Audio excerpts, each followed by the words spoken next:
Hello, my friends. Jim Gale chatting with you here from Central Florida, where we're getting ready for a hurricane. We are still in a construction phase in some areas of our development, so we've got a few things to tidy up. But overall, the weather here today is absolutely perfect. I guess in Ixtapa, it's pretty windy and rainy today, where Rafa and Dr. Wolf are. So today, I'm excited to share with you how we are going to win the war in very fine detail, more so than I think you've ever heard in your life. And I'm going to share a little backstory.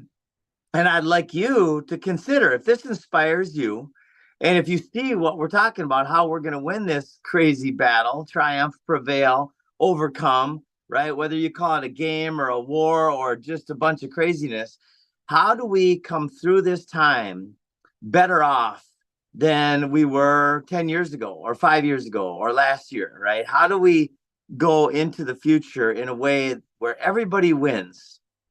Well, I've been asking that question obsessively now for almost 18 years. And I'm going to lay it out in pretty good detail. So, a little backstory.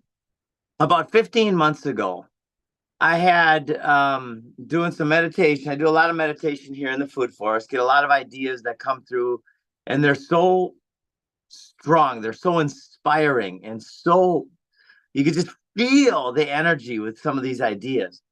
And I got this idea to create a campaign because 15 months ago, it was kind of just kicking off, right? And at that time, the people that were in my awareness were Kennedy and Trump and DeSantis and a few others. And the campaign was based on big claims, like all politicians. And by the way, folks, I don't believe politics is the answer. That's not the point here. The point here is to share a strategy that will influence everybody. We are the answer. You and I, the Bravehearts, and the people who want to have a good life for our posterity, for our kids and grandkids, and for nature and for ourselves. We are literally the answer. So anyway, back to the backstory, and it'll all come together here when it wraps. So the campaign strategy, you know how politicians like to make big claims. So I'm like, oh my gosh, let's hack that system. Let's create the big claims and put it in their mouths, right? So I wrote this campaign strategy, and it was based on four big claims. And these four big claims would lead to peace on earth in general. And here they are. You tell me if I'm wrong. In fact, well, I'll keep going and then I'll tell you what happened because it was profound. So, claim one. Imagine a politician up on stage, one of the biggest politicians that you know, right? The ones that come to mind for me are Trump and Kennedy, and of course Kamala Harris.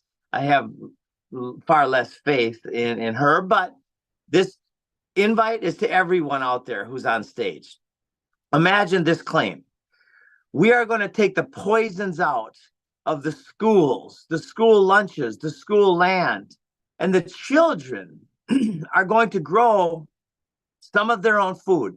They're going to learn how to create their own self-reliant systems. They're going to grow some of their own poison-free food, nature's way, in the schools. This is going to be a regular class in every school. Now, who has the power to do that? The president, right? They could snap their fingers. And so imagine if a presidential candidate was making this claim, we're going to take the poisons out of the schools. And as a result of this, the children are going to heal. We are going to reverse childhood diabetes and depression and toxic pharmaceutical use and so on and so on and so on. We are going to reverse the trends that are harming our kids. The kids will heal. And as a side, now that's enough, right? If that's all that happened, that would be a world changer, right? As a result of that too, because people say, what's it going to cost us? How much is this going to cost us? The exact opposite is true. This turns the liability of paying for our child's education into an asset. So now the children are growing some of their own food as a class at schools. And what is the result of growing food? Financial abundance, right? When we grow our own food locally and take out that supply chain and have it be farm to table right there, the amount of energy savings is astronomical. I'm going to turn off this. I forgot to turn off this little beeper thing. Okay. So that's one claim. A politician up on stage, we're going to do that. Now, I got three more claims to share with you, and then how we get this global, how we together we spread the message on this and we change the world. So I'll jump forward a little bit. About 3 months after I created this strategy, I was sitting next to Bobby Kennedy. Him and I was a meeting was set up for us. So him and I were sitting on this little couch together, and I've got pictures of this. I can show you this if you're curious about it. But I'm laying out this strategy, and I said to him, I said, Bobby, the campaign strategy that I'm going to lay out for you right now, not only will it win you the presidency, but the campaign itself will inspire and empower a shift that leads to mass adoption of taking the poisons out and growing food instead of lawns. And as a result of that, the world will be healed. And he looked at me with big eyes and he said, well, that sounds like a pretty big statement, but what do you got? Show me what you got. By the time we were done, 15, 20 minutes later, he was inspired. He saw it. And he has used at least one of the exact talking points on Tucker Carlson about a month ago, right? And it went viral. So here are the other three claims that the politicians can make up on stages. And now it's narrowed down to Trump and Harris, right? And their teams and MAGA and Maha. Anyway, the second claim was, we're going to take all the poisons out of the prisons. And the inmates who have plenty of time on their hands and plenty of desire are going to grow their own food in the prisons. You know what? Shoot. Yeah, I'll be right back, my friends. I just realized I'm still on Wi-Fi and it's glitching. All right. Okay. All right. It should be coming back better now. All right. Sorry about that. I forgot to adjust my phone from Wi-Fi to just a regular phone signal, which is much better in this area. So the second claim is, we're going to take the poisons out of the prisons and the inmates are going to grow some of their own food. If you've heard me talk, I talk about this often because now it's happening, right? And by the way, the proof of the concept, it's not a hypothesis. It's not a hypothetical solution to kids healing. Every school in which the children engage in growing some of their own food without poisons, in every school that this happens, the children are healthier, smarter, more energized, and better off. And the exact same goes for the prisons. In every prison where the inmates grow some of their own food, well, the recidivism rate drops massively.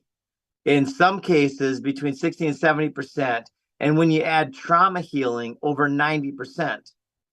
What am I talking about? I'm talking about reincarceration. I'm talking about the end of the majority of crime, and it's proven. So imagine a politician up on the biggest stage over and over saying, or maybe their stage is in the prison, surrounded by the inmates. I was in a prison 3-4 weeks ago, surrounded by inmates, and we were talking about this, and 100% of them thought it was the best idea they ever heard, or thought it was a great idea. And many of them said, that's the best idea I've ever heard. So now you've just healed the kids, you've healed the inmates, you've reduced the majority of crime and suffering in those two pillars of our society, right? The schools and the prisons, which are very similar, by the way.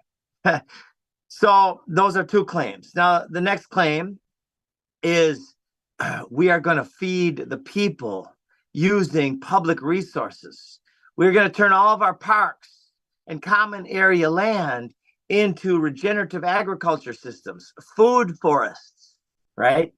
Now, I'm going to show you a food forest. If you haven't seen this work before, my family and I live, along with 4 other families, 100% off grid, right? This here is a food forest. There are over 260 different types of perennial edible plants in this system, right? There's figs here, and there's mulberry and Jamaican cherry and turmeric and ginger and sugarcane and ice cream bean and zapote and bananas and you name it. There's 260 different types. If you can name a fruit, the odds are pretty good that it's here.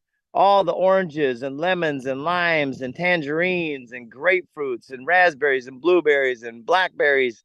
My friends, avocados, and by the way, chickens and ducks and turkeys and bees, and there's some cows in the distance, right? This is a diverse polyculture of food. And here's the kicker, my friends. This is less maintenance than a lawn, right? So it's a free energy system. Tesla eats your heart out, right? This is a free energy system. Once you design it and install it, it produces free energy forever, right? Barring some poisons, a climactic radical event, or just cutting it all down. And even if you cut it down, a lot of it will still grow back.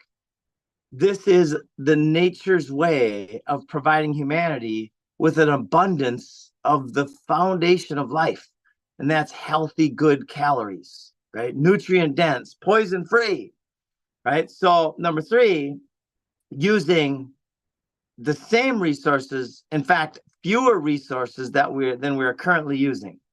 We turn our city parks and our municipal centers and the edges of our soccer fields, the edges of our golf courses, the edges of our baseball fields, right?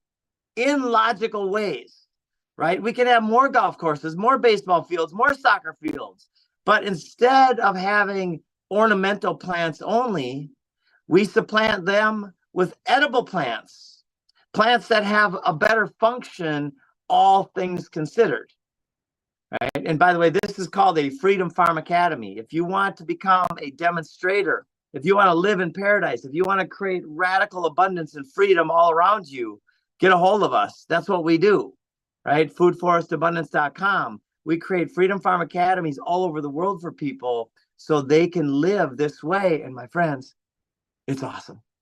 It's so freaking awesome. So that's 3 claims.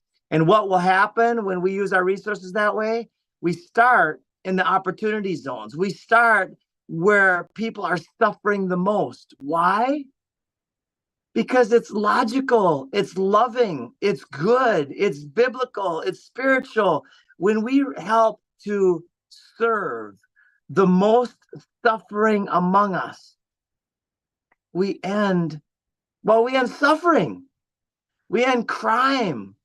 If anybody's starving, then we have failed because food is so easy, my friends, right? The current food supply chain is owned and operated by an entity called BlackRock. The whole thing goes up to a computer named Aladdin, which makes the bets in an entity called BlackRock, right?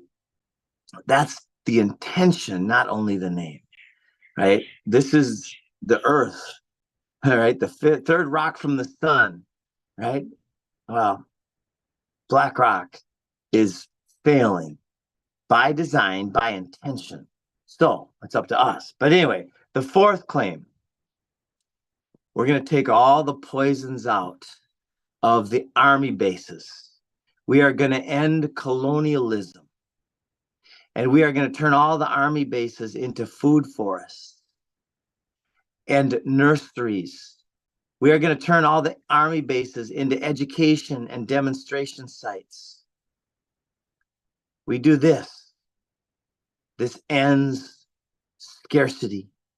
Scarcity is the catalyst for fear, and fear is the catalyst for war. We end scarcity. How? By creating abundance.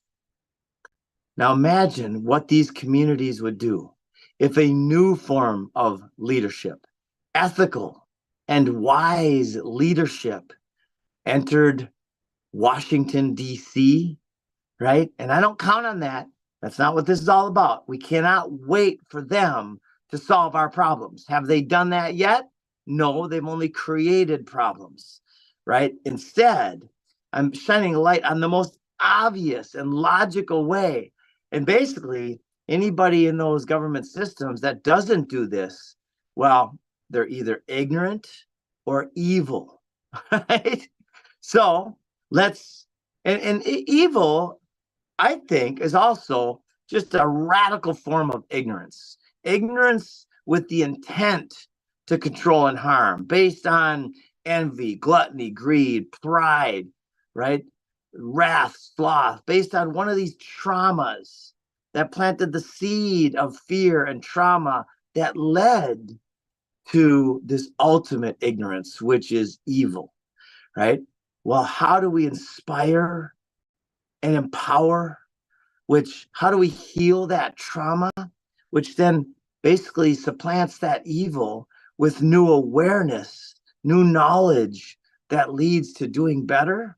Exactly like this, by sharing this message. We end colonialism. Imagine if MAGA and Maha were standing on stage, Trump and Kennedy were standing on stage saying, this is what we're going to do, my friends. Well, guess what? This is what's happening.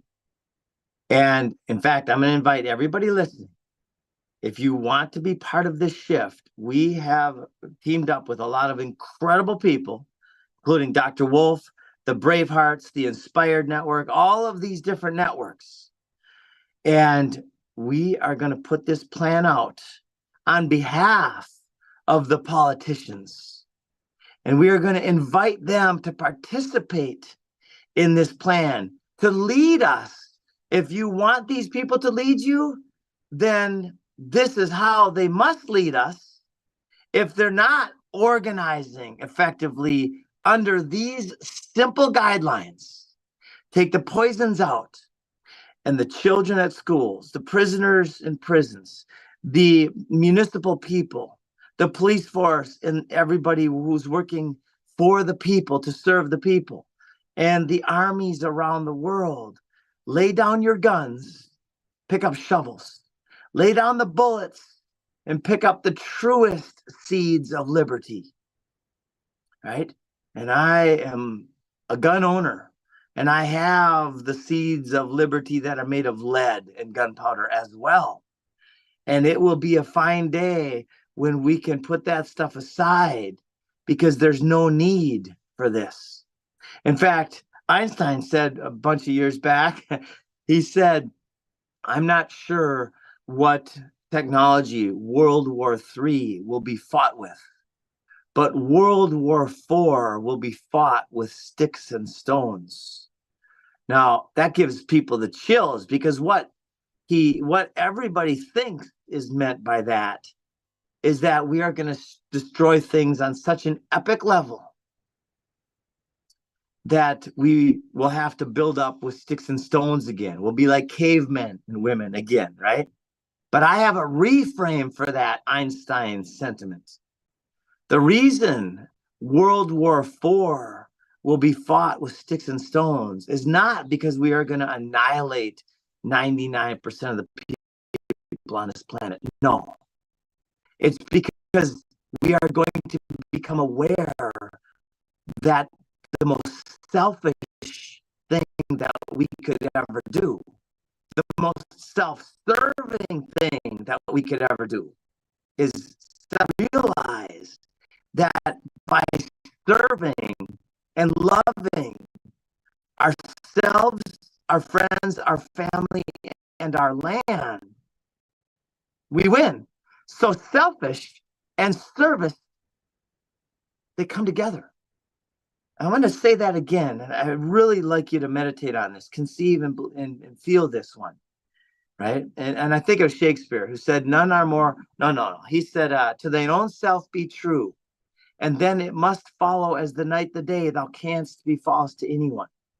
And when we realize that the best thing that we could do is serve people, live by the golden rule, and help people and serve our land, steward our land and our communities.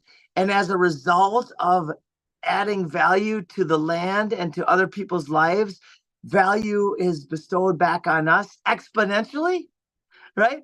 When we realize that fundamental, almost joyfully simple truth, well, then we just simply start serving because it's the most selfish thing we could ever do, right? Fully integrate that into your life, and well, your life will be joyful from now on, right? When you're feeling depressed, when you're feeling anxious and angry, any feeling other than joy and willingness and centeredness and presence, then go do something good for somebody. The minute you have that thought, I'm going to go compliment somebody, I'm going to go help somebody, I'm going to go help somebody who's suffering. As soon as you start that on that pathway, you are liberated. You are free. So back to the email. If you want to be part of this, we are dialing in this strategy from the highest pattern down to the simplest detail. And my email, my direct email is jim@foodforestabundance.com. That's jim@foodforest with one R, abundance.com.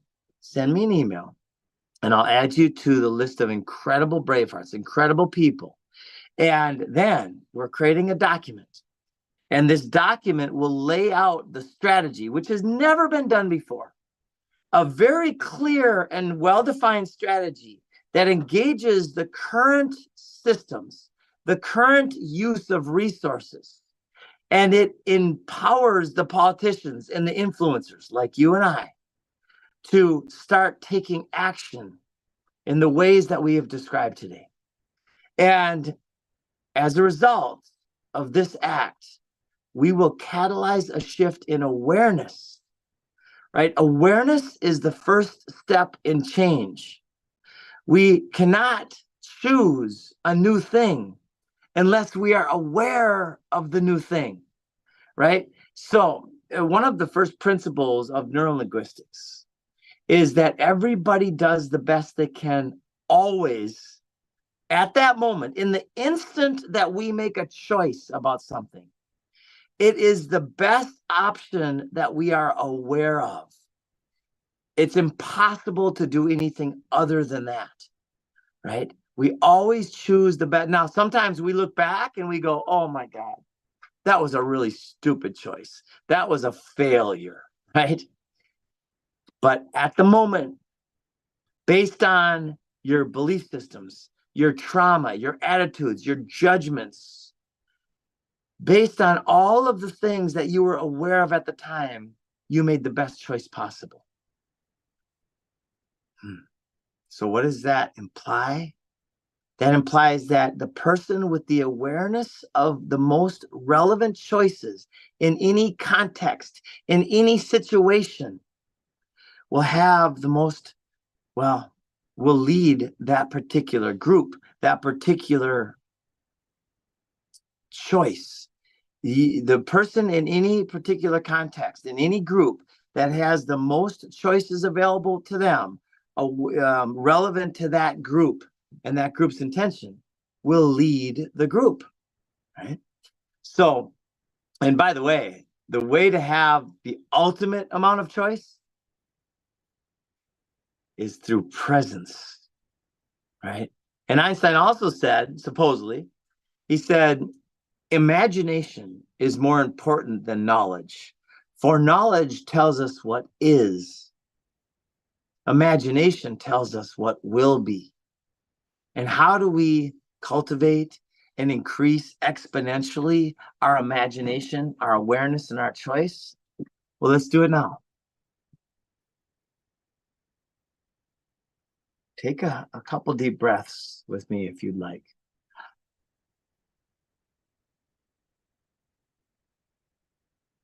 and feel the space, feel the energy, feel the frequency all around you. And notice to where your awareness, your attention is drawn.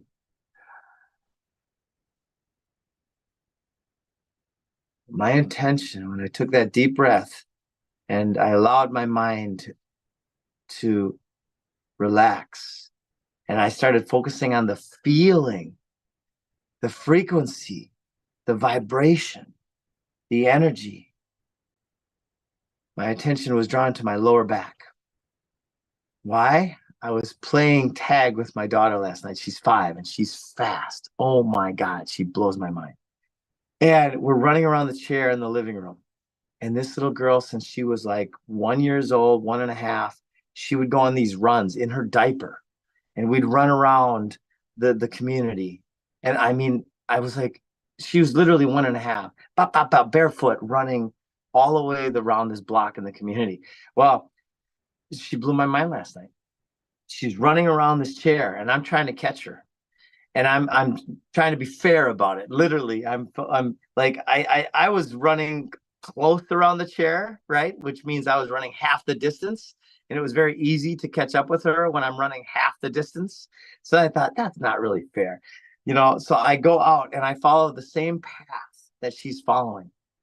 And I could not catch that little turkey.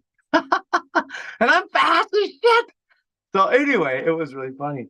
But as I was running, we have a carpet, a rug in the living room, and I'm running at an angle, right? Because it's a tight circle, and my foot hits the carpet, and I'm heavier, so the whole carpet moves, and I flatten myself right on the floor, blah, right? And I'm laughing, and then I stand up again, and I'm like, oh no, right? I tweaked a little muscle. So what just happened there? Well, what we normally do when we have any type of muscular issues, right? And Dr. Wolf can talk about this, incredible. And so he actually performed Wolf non-surgical on me in several areas right here in this place. And it was a life changer. So thank you for all who are practicing Wolf non-surgical. I don't go to medical doctors ever. I have not been to a medical doctor in 30 years, like since I was in my early 20s. And anyway, when we go in and we silence our mind and we feel the energy, frequency, and vibration, feelings are the gateway to the next level of awareness, right? Feelings are the path. That's the gate to open up the feeling, right? Because then we get into the traumas, and you don't have to go through the whole trauma again. Just go into the feeling of it, go into the tightness of it, the stuckness of it. And when you go into that stuckness with all of your attention, you'll feel it opening up. And it goes, right? So as we do this multiple times a day, do this all day long, all of a sudden the awarenesses will come to you exponentially, right? Massive amounts of awareness. Feel the energy, frequency, and vibration. Feel where you are called in, mostly first your body, your chakra system, and then it goes out from there to your arms, your legs, your toes, and then it goes out from there. And because our energy is not held inside this body, our energy is the energy of source. We are the energy of God. God is omnipotent and omnipresent. That means you're part of it. That means you're part of source. You're part of that, which I grew up in Minnesota, so I call God, right? To say that you're not, to feel that you're not, is the ultimate deception. It's the ultimate trauma. We are part of the energy, the frequency, the vibration of source, of God, of nature. So as we get practice with this, and we get centered, and we get good at this, we start feeling outward, and we can feel the energy, frequency, and vibration of all the systems around us. And as we start practicing holding more space and more space, the power increases, the energy increases, the vibration increases. There's a book called Power versus Force by David Hawkins. He's a PhD, an MD, a genius. He became enlightened at a young age. And he talks about the frequency. He put a scale to it, a logarithmic scale of, I think it's 1 to 1,000 or something. And he talks about the sages in the history of the world that have helped inspire great change, and Jesus and many others. And he talks about how powerful they were in their presence. And it's fascinating. It was one of the most important books that I've ever read. And it helped me understand and understand, which is more important, right? Understand the human condition, understand who we truly are and what we are capable of. And also why people do stupid shit, right? Like because of trauma, because of lack of awareness. So back to the strategy. We are creating a document that is going to lay out in ways that have never been done before. It's never been done before. I've never seen it, right? I mean, there are many great spiritual texts that lay out different strategies relative to their day, relative to their time, that are actually timeless and universal. But let's take those universal truths that we're talking about today, and we will add onto them this very clear strategy on how we invite the influencers. We become influencers. We already are. And then we elevate our ability to influence. And we get very strategic about the goal. The goal, my friends, should be none other than peace on earth, than abundance everywhere. The goal, which we've been deceived to believe, is an impossibility, a utopic fantasy. That's a deception. The goal should be the Garden of Eden everywhere, food forests everywhere. This is not a hypothetical solution. If you've ever been to Galt's Landing or a place like a jungle, a forest, if you've ever been in the forest, in a primary forest, you can feel it. They do forest bathing in Japan. It's a healing, a very, very well documented healing technique. Nature is the foundation of all wealth and all healing, right? So our goal, when we hold this goal together and speak it together, thought, word, deed, right? It starts with that thought. And, Napoleon Hill, in his great work, Think and Grow Rich, studied, after a lifetime of studying the most successful entrepreneurs and manifestors in the history of the world, Napoleon deducted one simple truth. Whatever the mind can conceive and believe, it can achieve. Whatever the mind of God, which is your mind, right? You might be deceived to not believe that. You might be deceived to believe that you don't have abilities to connect with Source and with God and with joy and love and service, but you do. Whatever your mind can conceive and believe, it can achieve. And then we come together in groups who also believe, who also can see. And again, I invite you to Galt's Landing. Come stand in the garden with me. Realize, recognize, feel the symphony of life, the frequency, the energy. Feel the healing all around here. And then go home and do it yourself in your own yard, right? If you want help with that, go to foodforestabundance.com. I am no longer, and I've given up all my equity in all things for the simple reason that People love to put blockages in. They like to say the reason you're doing this is because of this. The reason you're doing this is because of this. No, the reason I'm doing this is because I'm completely selfish and selfless, because those two things together are the ultimate truth, right? The more I serve you, the more my goals are manifested. And what's my ultimate goal? I've got kids. I have 4 daughters. Do you have kids? Well, then, what about this goal? Together, let's create a future of abundance, of health, of joy for our grandkids and beyond. We have it all. You, me, the Bravehearts, Dr. Wolf, and all of our combined networks. Let's plant this seed of abundance, my friends. And then let's nourish it. Let's watch it grow. The leaves, our branches, the shoots are starting to come up. And with our attention to this,